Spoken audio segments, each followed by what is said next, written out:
Hey y'all, so this video is a recap of my recent trapping trip to Ohio. I got the chance last week. If you're watching this now, this is November 2018. Last week I got the chance to go up and trap with BJ Griffith in Central Ohio, and had a lot of fun, learned a lot. You know, if you ever get a chance to run a trap line with somebody else, even if it's just for a day, I really encourage you to take it just to see how different people do different things. You know, every trapper is different. Everybody's got something that they do a little bit different, and you know, pick their brains, ask why. I mean, that's how we learn, you know. And so I always try to seek out those opportunities, and always feel like I walk away with definitely more than I came with. So I really appreciate BJ for having me on this trap line and sharing it with me. I do apologize. I intended to have this run this as a daily semi-live update, but you know, with just some issues, one being internet. You know, if you're not familiar with uploading video, and I by no means do I consider myself an expert, but you gotta have halfway decent internet for uploading. And you know, that even at my house, you know, I have to wait till everybody's in bed, because we watch TV, internet TV, and all that. You know, that's we cut the cord, I guess, and Netflix and Hulu and Amazon, and so everybody gets mad at. They always know if I'm uploading, and everybody gets mad at me because you start getting the wheel of death, and everybody's like, "What are you up?" My wife's classic thing. If something is slow with the internet, what are you uploading now? So, but there's still, I'll follow up with a few takeaways at the end. But man, I had a great time, and like I said, always look for those opportunities to seek out other trappers and try to learn from them, because that's the way we become a better trapper. So hope you enjoy, and I'll catch you on the backside.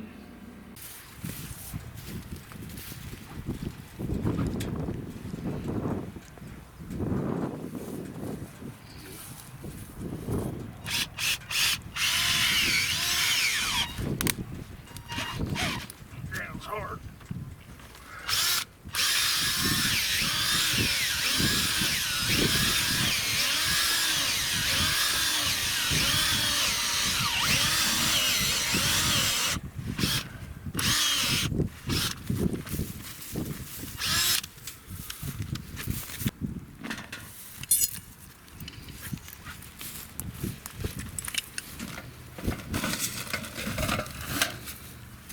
Wind's pretty stiff. I hope I can block it on the microphone.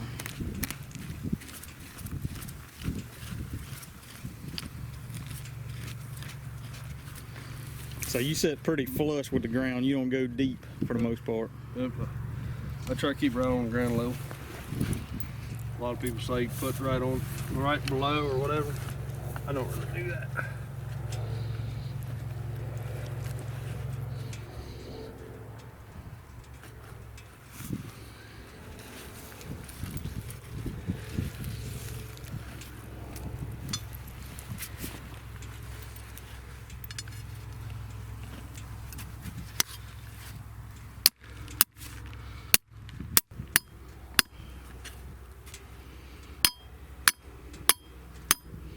Now put your water hole in.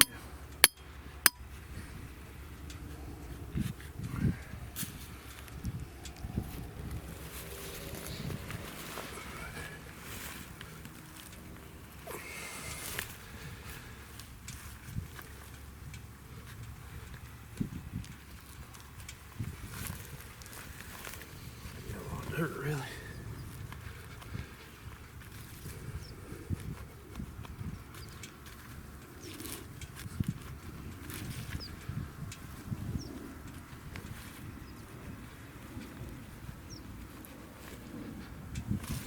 Beautiful.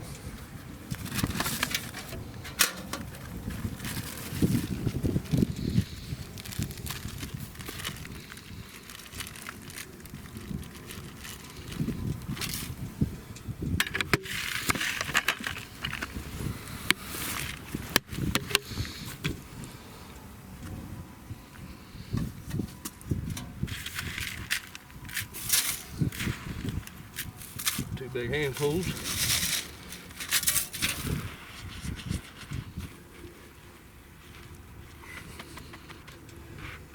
See that?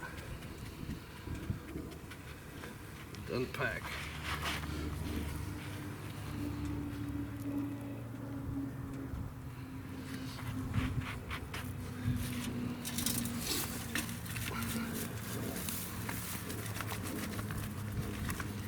Do you ever put wax dirt under to try to keep it from freezing down too? I will when it gets super cold.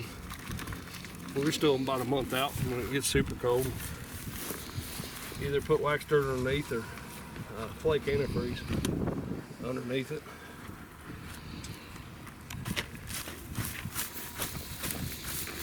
I do like using flake antifreeze when it gets cold.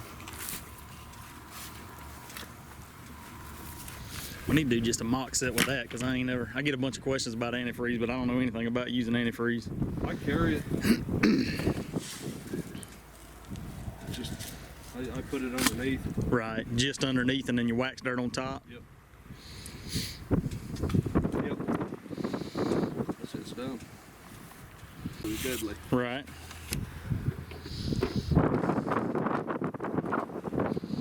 There's a tile gland in this.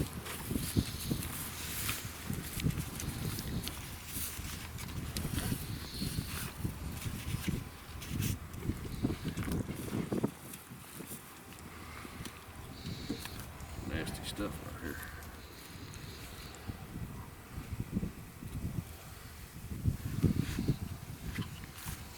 That hole's 14, 15 inches deep. And you're running no backing, just a deep angled hole. Deep angle. No backing. I will throw rocks in every now and again, but you know, I don't have to. I feel completely comfortable not putting any backing at all. If you do your sets right, you shouldn't have to worry about it. And we got that, the way that hole's angled, the wind is blowing behind us from behind. Stout and trying to keep the microphone, but the wind's blowing across that set and right down this mowed strip. And there's a ditch running right over there in the middle of a couple of fields. And you know, this strip will go, it goes almost 2 miles that way, and it's half mile that way, so it's, you know, 3 miles long. And coyotes will hunt every night. Almost forgot. My gland, I put everything in the hole. Try to put everything in the hole. Shove it right inside of the wall. And it's down 6 inches or so. I try not to put anything on top because I don't want them digging. I don't want them to start learning how to dig. Beautiful. Be coyote there tomorrow. Heck yeah.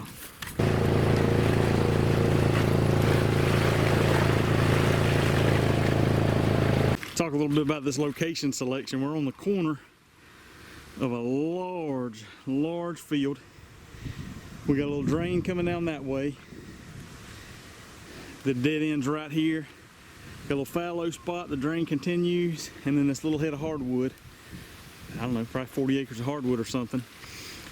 Down there where we're sitting, it's really wet. I mean, it's wet. That corner's low, but he's trying to key in on the intersection of the cropland, the fallow field, and then the drain running through there. And so in an effort, you can't hardly see it, it's very subtle, but in an effort to kind of get a little bit of high ground, I came up to here. I figured there should be something here where this wood lot comes out, and I found 2 trails coming out of the and you can see kind of a little lane right down the edge there, and there's a trail. There's a trail that kind of comes out and boogs up in there, and then another one that kind of cuts off. It looks like a coon trail probably, as you can see it kind of goes underneath. It's kind of tunneled through the tall grass. So I set up my trap in between both of them. So we got trail here and trail here, and I got kind of a walk through. I got two small dirt holes going each way. Got a little shot of urine and gland in the back, and then my trap in the middle of them. Try to catch them coming or going whichever way they come. What do you think? I like Hole's it. actually this way. Playing the wind. Right. They can't approach it this way. Using the corn stalks as a And you got your corn guide. stalks here. Right. Your fodder back here. The only way they can come in is this way. The trap's actually right here. The poles are going this way. The trap's right here. It's good to me. Keep it messy, as you can see. More eye appeal. What you putting for bait? Lisa Rousseau's Deep Creek. Real loud smelling stuff. I gotta compete against you, so I gotta stop them before they get down to you.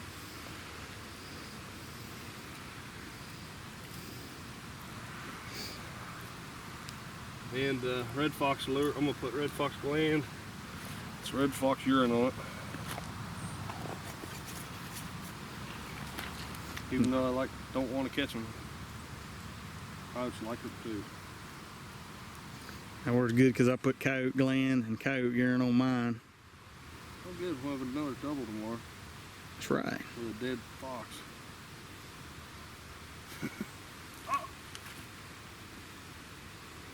A little something for later on. Yeah.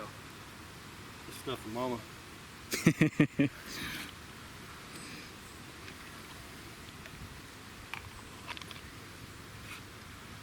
Yep, good to go. Looks good. And your traps are spray painted, then full metal jacket. Full metal jacket, yeah.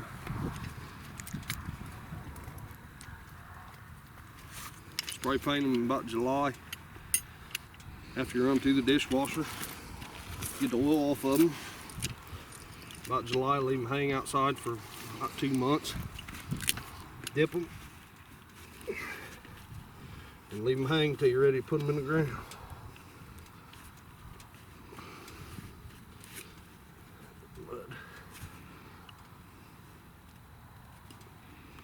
Let's see.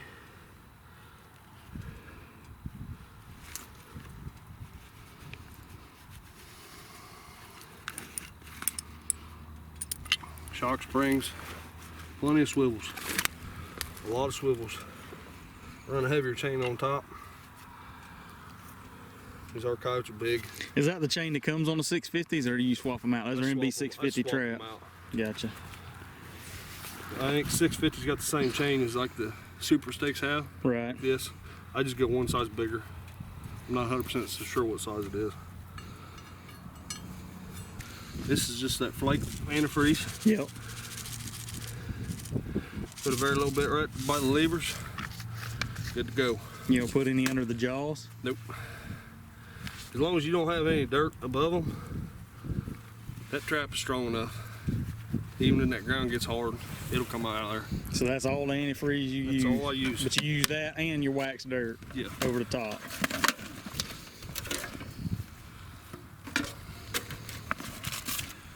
Use about 2 big handfuls of wax dirt. And that screen wire pan cover? Yep.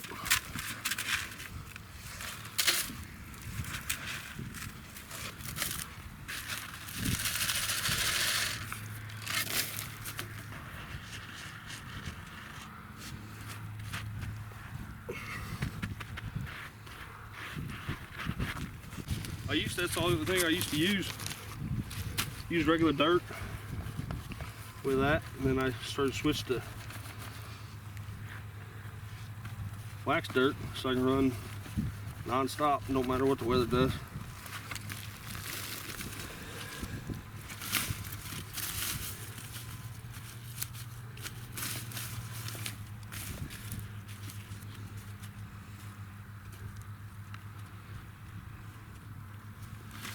Little steppers help guide their feet a little bit. All right, so we wrapped up the day here in Ohio. Our first set day, got 28 sets in, and this is all new to me. Farm country, open ground, wide open fields. You know, down in Georgia, it's all timberland and smaller tracts. We got big farms here, and hopefully we'll see more of that. See some catches tomorrow. But just, why don't you tell us about, you know, it is, what's today's date? The 6th of November, something like that? 4 days early on first season. On first season. But there's no season on coyotes. No. So we're going ahead trying to get the coyote line out. That way the coyote traps are set. And then as first season comes in, you can just start adding to the line for concentrating on your coon, your DPs, your mink sets, fill in all the in-betweens, right, day in, day out, and a lot of miles. So we might have to, if we catch any first PCs, we'll have to turn them loose. Everything gets turned loose. I don't keep fox. If we catch fox, which is a good possibility, they get let loose. I don't ever keep them. We don't have a lot of them up here, but coon, they all get let loose too. But out here in the country, out in the wide open, we don't have to worry about a lot of coon because we're hundreds of yards from trees most of the time. And I try to set my stuff around where I won't catch coon and possums and all the other stuff. Good enough. We'll see what we got. Run them every day and get more sets out, and hopefully we make plenty of catches. Yes, sir. There's a big old Ohio coon, about twice the size of our Georgia coons, but season ain't in till this weekend, so he will be released and hopefully caught again because he's a nice plump one. Just released a Mondo gigantic coon by Georgia standards anyway. Let's see what kind of remake these old Yankee boys have in them. Yeah, we're gonna clean this up first. As you can tell, coon make a heck of a mess. Heck of a mess. I try to be quick as I can on my remakes, especially like a coon like that. There's already smell here. Coyote's gonna know they're here.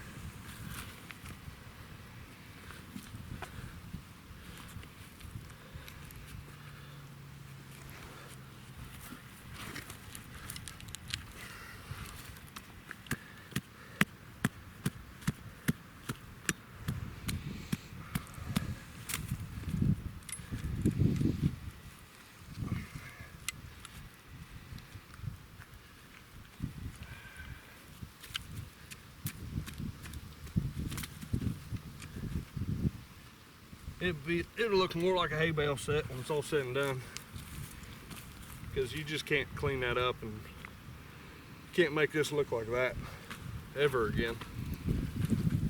Make it a step down kind of bale set.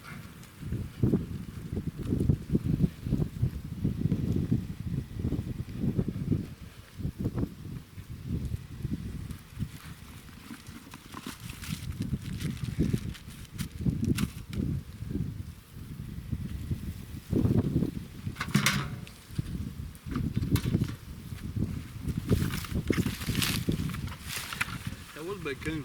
Yeah, it was a good one. He was just running off through the woods. I was gonna see if I could. It's too thick right over there to get him though.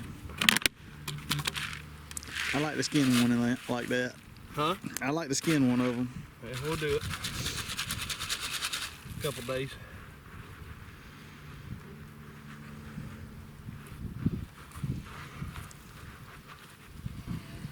Using dry dirt. Dry dirt. There's about a pound of wax dirt somewhere. I don't know if you can hear the wind or not. We still got some wind, but it's calmed down considerably over what we had. What, 15 mile an hour today? Yeah, probably versus 30 yesterday. Got cool and clear overnight. So hopefully you can still see some of the water around where we're sitting here. Hopefully we'll have some good conditions over the next couple of days. Cold front coming through. Things should continue to move. I'm not gonna put too much loud stuff on here. That coon, as we let him loose, he peed all over everything. There's a little Blackie's 3 meat. Some like dog food. And I'm good with that. Let's go to the next. All right.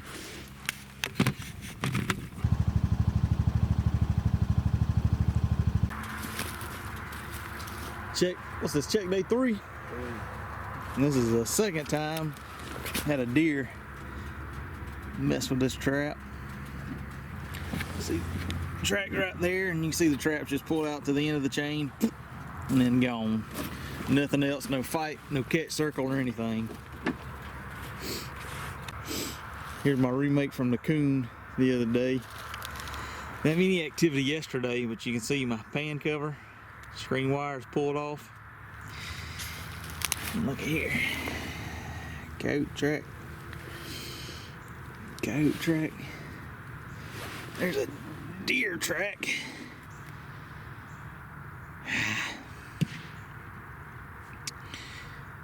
I'll reset this. We getting taken to school by the coyotes. You can see they dug that hole out. I don't know if it was them, deer, or what, but pulled that trap out. There. And then I got mine over here. Got my little punch hole set. He pulled my wool out. Step right there. I mean, right in the danger zone, but not quite close enough.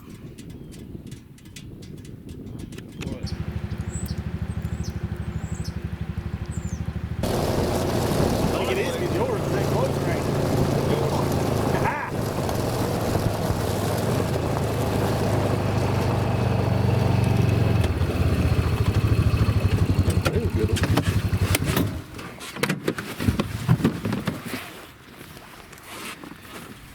Only took 4 days. We finally picked up a Ohio coyote. Man, that feels good. Got the monkey off our back now. Old 650 held him there. He's a little muddy. Here's the remake off the coyote catch. You can see we're just at the intersection. There's a main farm lane coming through here, graveled, cut beans. Well, this is cut corn. A fence road going down through there. And we just had 2 sets here. We've had a couple misses, deer firing us off, but typically I'll reset I'll just reset the trap right where it is. But since everything was so muddy, I came off right on the edge of the catch circle, and reset the same trap. I didn't want to get too far because I was using the same trap, and I know it's got all that scent on it. And I just kind of made up a little walk through here, put some it was caught on Predator Control Group's gator bait. So I put a punch of that right down this little hole, and then Rusty Johnson's Country Boy lure. I put a little bit of that right here. I used coyote urine, but I'm pretty sure there's plenty of that here, so I didn't worry with that.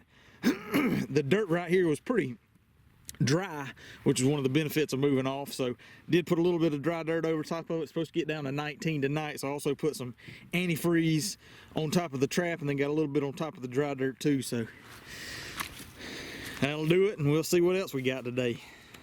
So that was a pretty awesome week, pretty awesome chance to catch my first Ohio snow coyote. Man, that was a lot of fun. And one of the reasons, just being completely honest, why this didn't become a daily show, partly is a little bit of laziness on the part of putting it all together.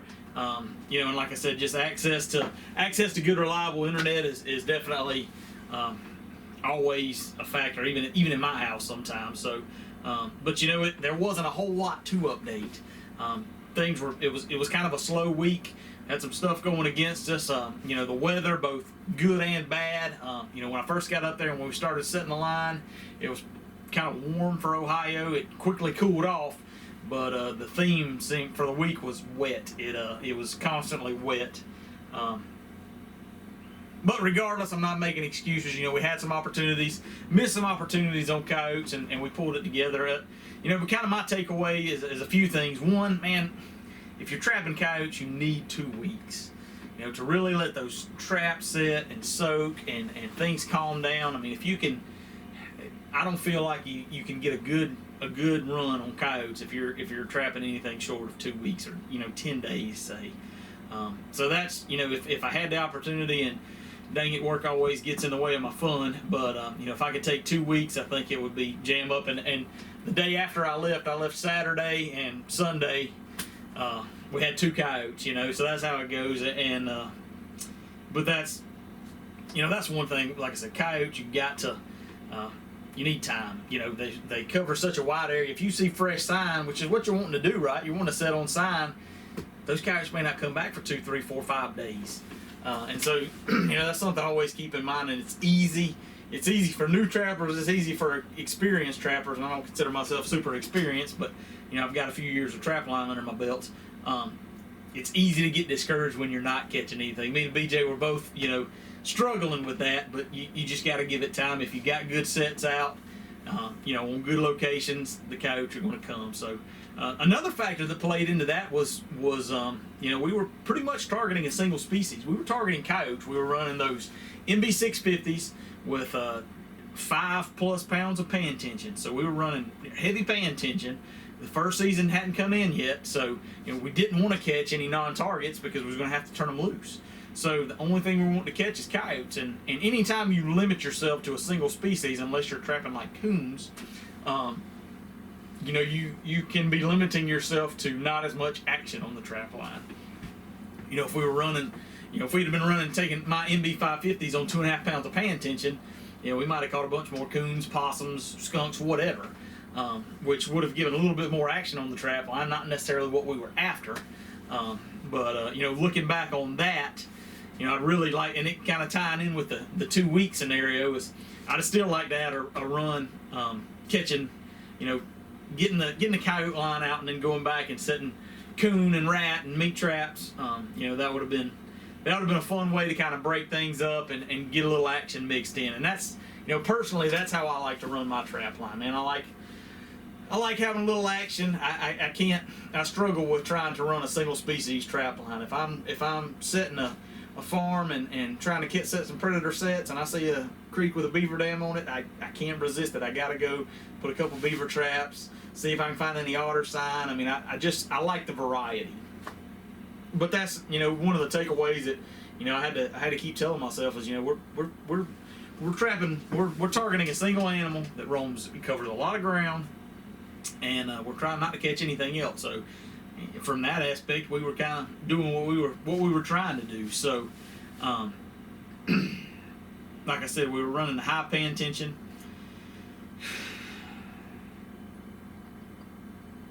Other than that, just some things that I took away from running with BJ and seeing how he sets his lineup. One thing that I noticed is he does a lot of dirt holes. It worked out well because he would put a dirt hole with a set, and I would usually do flat set, a punch hole, something, just to kind of keep it mixed up.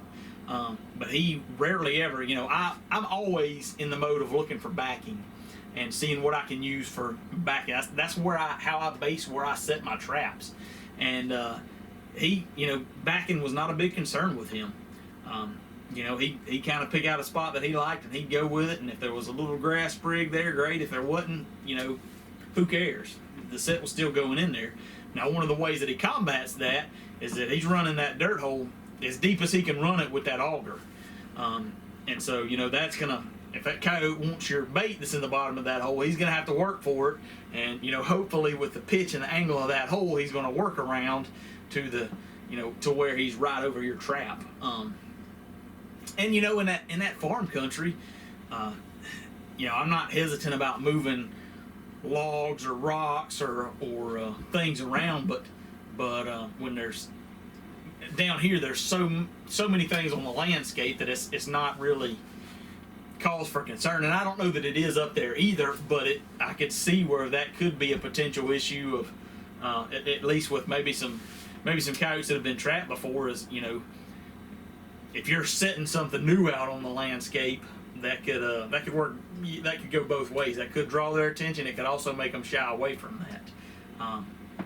So that's anyway. That was one of the first things I noticed is backing wasn't really an issue, and I was always trying to look for backing to just kind of direct that animal. But he was using his own method with that deep hole to try to direct that animal. Another thing that I really like, and it seems, as so many ideas do, it seems so simple, but I've never even dreamed of it. But, when he was putting his first set in that I showed, he put a drain hole. He drove a stake in, he pulled the stake driver out, and drove that stake driver down in the center of the bed again. just to let water out. And we wound up doing that multiple times on the trap line when you know, a set was full of water. We'd pull the trap out and punch a couple holes in the bottom to get that water drained out and reset everything. And that seems like such an obvious thing to do, but I'd never thought about that. And so I will definitely be using that on my trap line in the future.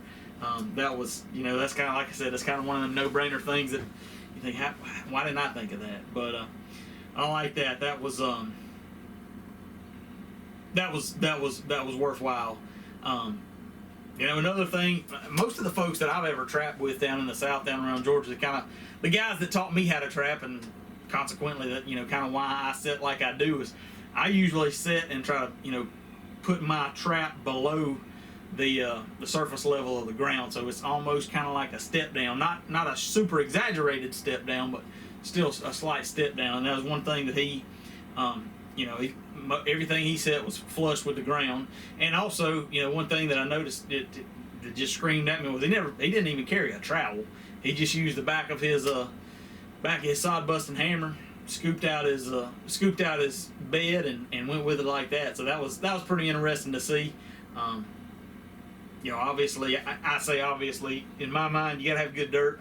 I don't know how well that would go in the red clay that I deal with here, but then again, it's not super easy to dig with the trowel either. So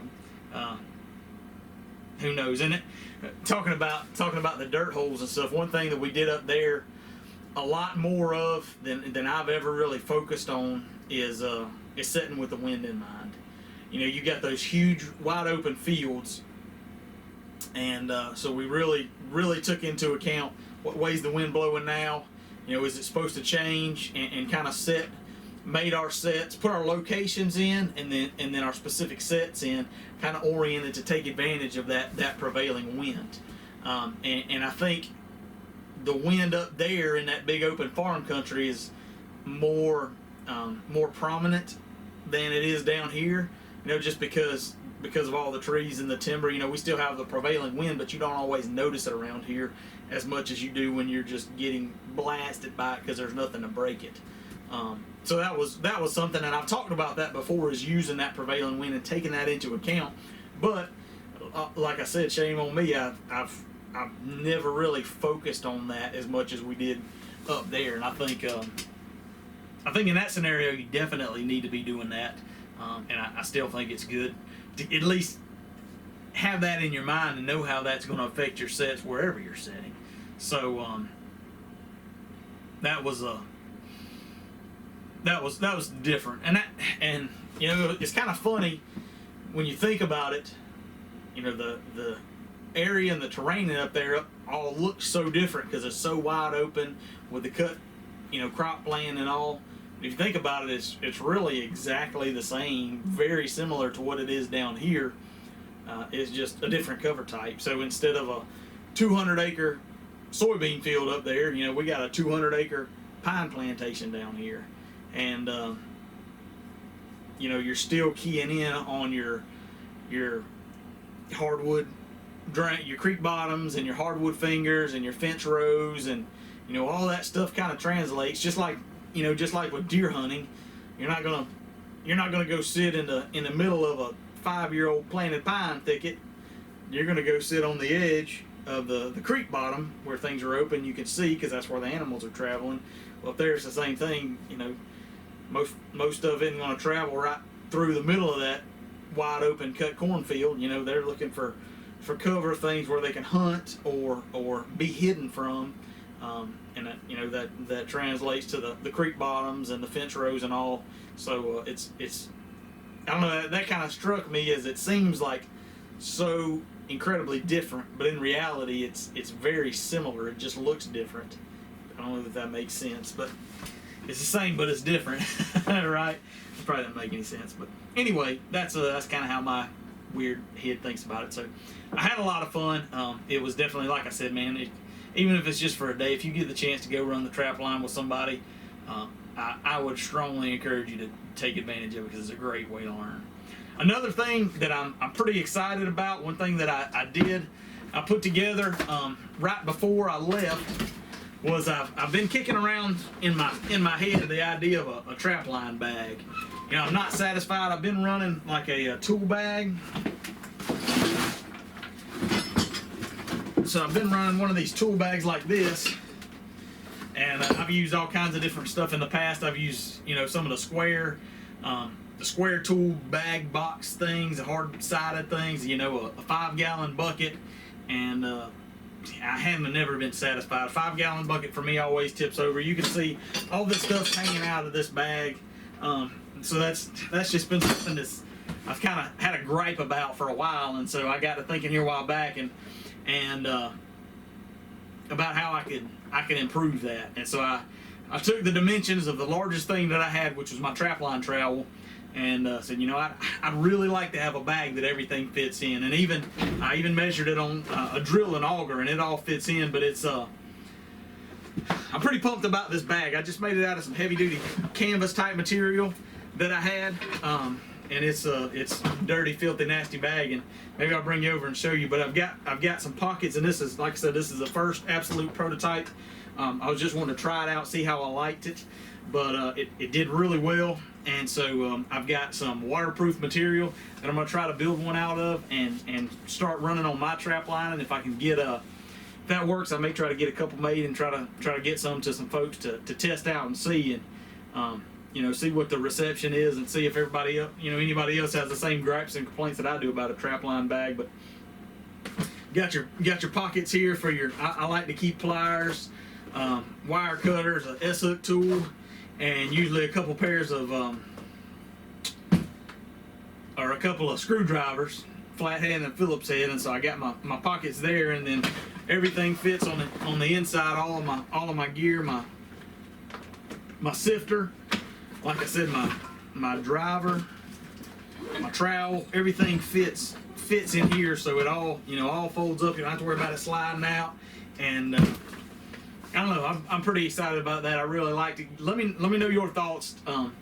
You know, like I said, if I get a couple of these waterproof bags made, or even if you don't think that a waterproof bag might be necessary, I'm gonna try a couple of them and see what I think. But I'll definitely be looking for some folks to kind of give them a field test and give me some honest feedback on what you think about it, because I like it. I'm excited about it, even if it's just something that I use. I'm pretty excited about it. So I'd love to know if, you know, what y'all's thoughts are on it.